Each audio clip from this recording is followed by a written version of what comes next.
Welcome to the webinar NLP at Work.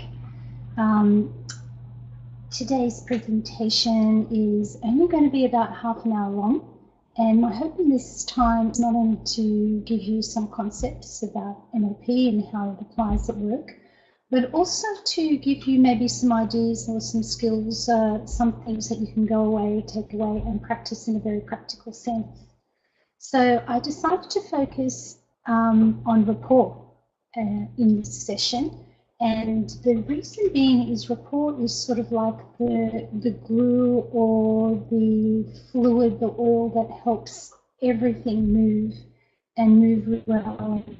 And you see there in the title of the page, rapport is power. And we'll talk during the presentation about what I actually mean by that. To start off with, though, just a couple of housekeeping things. As I said, the entire presentation is about 20 minutes. Hopefully there'll be time at the end, maybe an additional 5 or 10 minutes for questions. If there's any questions from anyone, feel free to type in. There's a chat button, should be one on your screen, so you can type in questions as we go, and if I have time at the end, I'll certainly answer as many questions as I can. In addition, you're all on mute, so that if you want to make as much noise in the background as you like, you can feel free to do that. There's no problem with that. If you use an audio button just under the video on your screen, and if you click on that, it'll give you some options about how to handle any audio issues you might be able to dial in. And so what we'll do, without further ado, we'll just get started. So rapport is particularly because learning the skills of rapport has made such a difference in my own work with people on all levels, whether it's with individuals, with a team, within the organisation, and so on. And so it was really a doorway to developing a lot of trust.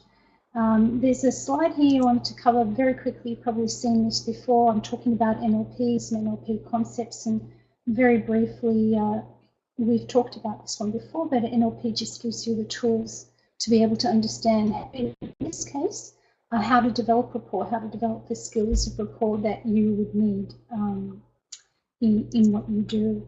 So rapport, wonderful, wonderful thing. I had an experience with an engineer at work who was a very skilled, very skilled, highly technical capability, very skilled engineer, and he was required to sit in on meetings with customers, with clients.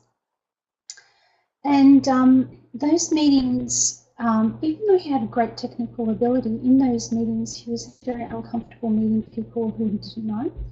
And so those meetings he found very stressful, and he also found that during those meetings, what customers or clients would actually do is they would start then addressing questions to other team members and not necessarily to him. So he's on some level being excluded from that. Even though he had a lot of technical ability, his ability to connect with customers and with clients was actually quite difficult for him. So in many respects, it was a challenge because he was getting more senior in his role. There was an expectation that he would evolve and would change from just being a purely technical role to one where he would have more managerial responsibilities. So he actually found himself in a very difficult position. So why learn about rapport? So rapport is a real interesting thing. If you don't have rapport with your customers would not be customers. Basically, they don't like you. If they don't trust you, they will definitely be going somewhere else. So rapport is essential for building that relationship with your customers, to be able to get to understand them, have the trust so that they will talk to you and share with you what their needs are, and so that you actually are able to match their needs with your product and add value to them in that way. So customers are your customers because they like you. If they didn't like you, they would definitely not be your customers. They would be going somewhere else. And so really having an understanding of that, the more likely that they are to, or that you are to understand them, the more likely they are to be your customers. And you really know and understand and appreciate that, particularly when things don't go well and some people remain your customers and actually don't leave. So it's really important to know that. Another example might be, there's actually statistics and research that's shown us that people who are, for example, in hospitals, patients who develop rapport with their carers actually get a better standard of care from those carers and have higher healing or success rates than people who don't. So having rapport or being able to build rapport is really critical in a lot of situations when you want to be able to achieve your outcome. And we spoke previously about really what it is to get your outcome. So without rapport between customers or between you and your customers and your suppliers, most businesses are doomed to fail. Even you might provide the best product and the best technical skills, but without that, no one's going to come near you. So you really need it to build cooperation, commitment, respect, not only with your customer, but also with your people that you work with day to day who help you deliver on your objectives. So it's a real important ability to be able to have, not only for yourself, but also for the people who you work with. So it was identified as a real critical skill in people who are really excellent at what they do. They have an amazing ability to create change, and they do that. One of the key ways they do that is being able to build rapport very quickly, very deeply with anybody and everybody that they actually meet. So it's really critical from the point of view of being able to influence your customers, being able to influence the networks that you operate with, the relationships that you have internally, externally. It's a real critical area in everything that you actually do. So rapport. Most people, most people get into rapport with other people because they like them. Most people can easily build rapport with people that they do like, but not necessarily with people that they don't like. There's a little bit of a challenge there. So it's okay if you like everybody around you, but if you don't, or if a customer comes along who's a little bit narky and you've got a challenge on your hands. So how do you build rapport with those people? So generally, if I were to set a challenge for you, say, okay, I want you to go to a bar down the road or a restaurant and meet somebody new, you'd say, sure, Jacqui, I'm going. And off you go to the bar or whatever, and you would look for someone very likely who maybe you might think that you have something in common with, and those would be the people that you would focus in on originally. So you would target those people, and then you would you would start building a connection with them, and you do things. And, that might go well, but on the other hand, that might not go very well. And you probably think, well, why not? And I think one of the reasons is we use words to gain rapport. And if you remember, if you're aware of a study done by Albert Mehrabian that says communication is really made up of 7% from the words or the word skills that you have. And the other 93% is from the voice that you use and the body language that you use as well. So generally when you go into a restaurant or a bar, you're using words to try and build a relationship, and that might be a little bit of hit and miss. So what about that other 93%? What are we doing with that, and what are we not doing with that is more the question. So how do you engage that other 93%, that the voice and the language and so on? And the NLP modelers identified that first, or ages ago, really, about 35 or so years ago, through the work they did with Milton Erickson. And I've mentioned Milton Erickson before. And Erickson was a brilliant hypnotherapist. He was a doctor and a psychologist, and he had amazing success with people that nobody else could help. So people would come see him, and in one session he would get amazing instantaneous results, and people were just amazed at this. How does this man do this? What does he do? And what Milton actually realized was that if he engaged the other person's unconscious mind, things outside of their awareness, as well as their conscious mind, so the conscious mind through the words and the unconscious through the body and the language, that he could get very quick change very quickly, generative change very quickly. So he focused on that the unconscious part of the communication, which is that body language and the voice that I mentioned a little bit earlier. So Milton Erickson was very experienced, and he actually had polio for quite a while and was bound to a wheelchair. And he spent quite a lot of time while he was in that wheelchair observing people and just watching. And he noticed that in groups of people, that after a period of time, that people would start doing the same thing. They would start behaving in similar fashions. So they would laugh at the same time, or they would move around in similar fashion. And he sort of came to the conclusion that people who are like each other, or they like people who they would like to be like. So based on that, he then started to mirror people who came to see him. So if someone would come to see him, he would mirror whatever they brought to him, he would mirror back to them. So, for example, if someone came to see him, they would go, "Oh, I don't know why I'm here.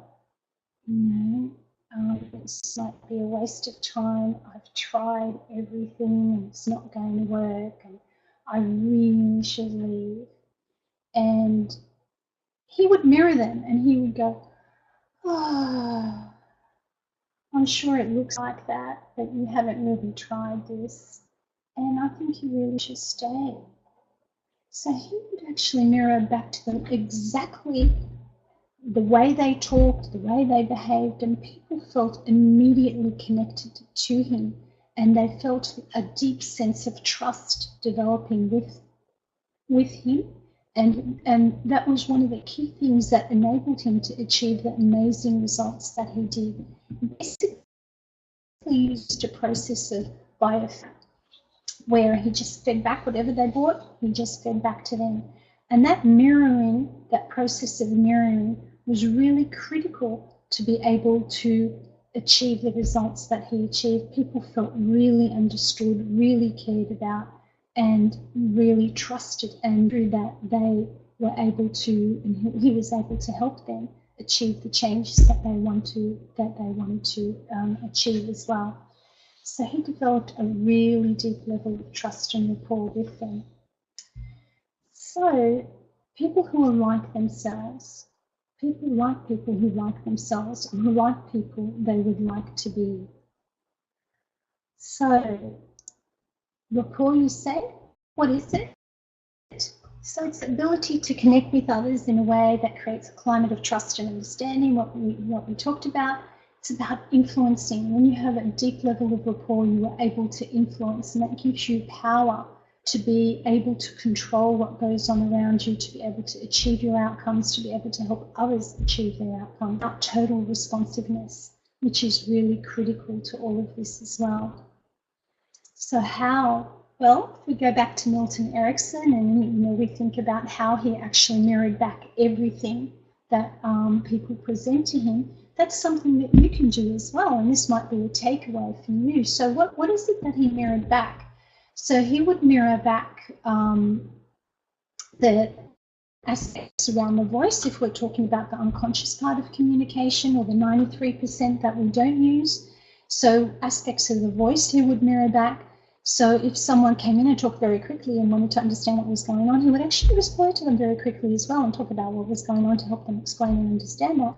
Or if someone came in and spoke to him in a tempo that was maybe a little bit slower, and wanted to really understand what was going on, he would take the time to actually do that with them as well.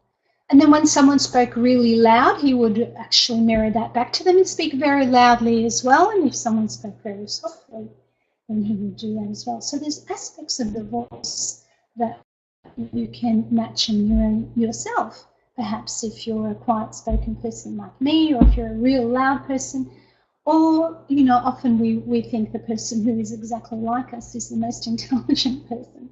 But the whole idea with this is to meet people where they're at, and to be able to do that, you have some rapport skills and understand what you can mirror. So often when you're on the phone with a club, or you're doing some phone sales, there's lots of things about the voice that you can actually mirror. So tone is one, tempo is another, the volume is another. The other thing you can also mirror or other words that the customer uses with you. So if someone says, I want that magnificent equipment, you say, I have exactly the most magnificent piece of equipment that will match your needs. So if you say, oh, I've got a fantastic thing to show you, that may not actually be the same thing that they mean. Words mean different things to different people, and you really want to be able to use the exact words that or the exact keywords that they actually present to you. So there's various things that you can actually mirror over the phone that can help you build rapport, and that's one of the keys, is to really mirror that. There's things around the physiology or the body that you can actually mirror as well, and some of those things might be, so for example, it might be gestures. So people might use their hands quite a lot when they're talking, and you can actually mirror that in a way which is unobtrusive and not necessarily, you know, really very big and very obvious, but you just might pick up on that with some of their keywords and actually use their gestures to point out things that are important to them. So another thing from the body point of view is eye contact. So some people have a lot of eye contact and will, you know, stare right down the camera right at you. And other people look away quite a lot when they talk. So you want to be able to match what they do and mirror that back to them, so that they actually feel like they've met a kindred spirit, which is really important. Another thing in the physiology that they can also, that you can also mirror, is actually the breathing rate that someone uses. Breathing is one of the most important things, or one of the quickest things you can actually use to mirror someone's behavior with as well. And when you mirror their breath, they will actually feel they really understand what they're talking about and even what they're feeling. There's a lot of research that says when you breathe with someone, you actually also start to experience and feel the emotions that they are feeling as well. So it's a real deep way of being able to connect with people. There's quite a few other physiology of the body that you can mirror, and I mean, this is just a very short presentation, or just a taster really. And you know, when you attend an NLP training, mine or in others, there are many other things that you could really learn to do. But if you just start practicing one of those, that would be really valuable for you. So you see here in this on this slide, just down here, you can see that actually, if you look at the different images on the slide, you'll notice that they all are in rapport. These two characters up here are experiencing the same thing, so they've got something stuck there, and they both are in agreement about what's going on, so they're almost exactly the same. This one down here on the bottom left-hand side is really interesting. Both these guys are yelling at each other, and believe it or not, that is also an example of rapport. So rapport doesn't necessarily mean that you accept or agree with everything the other person says, rather that there's a responsive interaction on here, and they look like they're both actually doing or yelling at each other. So there is a responsiveness going on there as well. In some of the trainings, we talk about really, is it appropriate to match someone's anger? or to mirror that. In some situations and contexts, it's okay to do that. In others, you might develop or learn different strategies, like pattern interrupts and so on, to actually manage or handle people's anger. But in the first instance, in this one, for example, it's quite okay to match that level of energy or that level of anger. This one down here, you can see the couple sitting at the table are actually in perfect rapport. Their eye contact is the same. The way that they're holding their hands or their arms placement on the table is the same. Even the legs are actually crossed in a very similar fashion as well. So there's a lot of rapport going on there as well. So the thing is, the more rapport you have, the more likely you're able to achieve whatever your outcomes are and to help others achieve their outcomes as well. So matching and mirroring is a really critical part of how to establish rapport. And if there's one thing you might take away from this is think about some of the areas that you could establish rapport in, say with body language or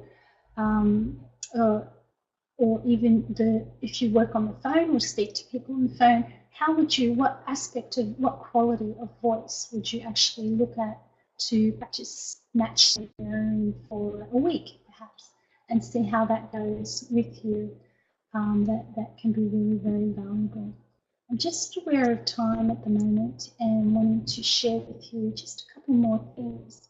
So what happens when you do establish rapport, when you have a deep level of rapport, that's what influence really is all about. It's about this whole idea that when someone trusts you so much, when you trust that other person so much, then you will, whatever your outcome is, they're very likely to listen to you. When you pace their experience, when you match their experience and pace it, then you might be in a position where you can lead them in a different direction. And that is what influence is all about, being able to lead people in another direction or further down the road. Leadership is a real hot topic in many areas at the moment. And one of the critical aspects of leaders is that they have the ability to influence others. And they can do that by developing a deep rapport with a lot of people. They can share the sense of vision and values that people have and beliefs, and they match that and mirror that, and people might change direction and people will actually come with them. So matching, pacing, leading works on every level in an organisation. If you want to introduce something new, it's very important, for example, in a company or in a team, if you want to change a process or a system, that it actually fits in with the system that you're working with at the moment. And so you match the current understanding and you build rapport and trust. And then when you want to change direction, if you have a lot of rapport and trust, people will follow you. And when you notice that people are hanging back, that's a sign that there isn't enough rapport there. And what you might need to do is go back and engage with people again and match and mirror them. And it might be beliefs that they have about change, about, then there might be a fear that they have about, something new and so on. So you go back and you match them, and then you might be able to change direction again and influence them to come along with you. So matching, being able to speak their common language, which is what you would do when you match and mirror their voice and all the non-verbals, which are the body language, the voice, and the words that you use. When you do that enough, then people actually come along with you.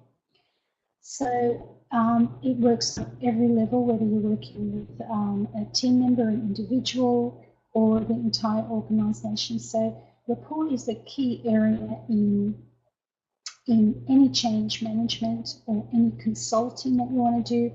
When you're talking to or selling any item, it's a key area in that as well. So I'm just noticing time there, and we've got a few more minutes. And what I might do is actually answer some questions. Okay, so Alessandra, thank you for dialing in. And she said, how can I be interested? Okay, how can I use this in my work? I'd be interested to know. In law, it's really, in any area, For a lot of people can seem very challenging and very threatening because it's almost like speaking a different language. So really understanding where people are at and building a relationship with them will help them trust you a lot more. And you can do that by talking to them and understanding what's important to them and what are the things that drive them. And when you are able to match and relate with that, they're more likely to trust you and to work with you as well. All these principles work. I've got a question from Kim here about online communication and on the phone. So we spoke a little bit about the phone, but all these principles are just the same in terms of written communication, whether it's email or text and so on. It's very important to, when you get a piece of text or a piece of writing, you have a little bit of time to actually analyse the words that people are using. You might, from the text, be able to understand what's important to them. It might be the style that you mirror back, the style of writing. I know when people are texting, for example, they say, I love you, and it might be all symbols and not the words spelt out. And then you would reply using symbols as well. So it's actually mirroring the way people communicate to you and so on. So there's different things you can actually focus on doing in all those respects. So going back, having a look at, again, the words that you use, if it's a voice communication, how they communicate using their voice and matching those qualities whether it's tone, volume, tempo, rhythm, all those different qualities of voice you can match. And also certainly with your physiology as well. On the phone, you might even be able to hear how they're breathing, and if you match that rhythm of the breath, that will also help you develop a lot of rapport as well. So I just noticed now that we're actually very near our time. We're nearly finished. So I want to thank you. This half hour goes very, very quickly. Please, if you have any questions, Jacqui at jacquiabboud.com, and I'll be very happy to explain anything else that you might need to explain. And I have a look on the website as well. There's some more information, various things there. You can catch some of the other webinars as well. Very happy to share with you and with others. Please drop a line and let us know what you think about stuff. Like us on Facebook. Love to hear from you again. And our next webinar will be next week, actually, and that will be about NLP at home. So hopefully there's some things you can go take away and start practicing matching and mirroring other people's language, physiology, and words, the voice that they use. Just choose one and practice, and you'll be surprised at what happens. A lot of good stuff. Thanks, guys. All the best, and talk soon.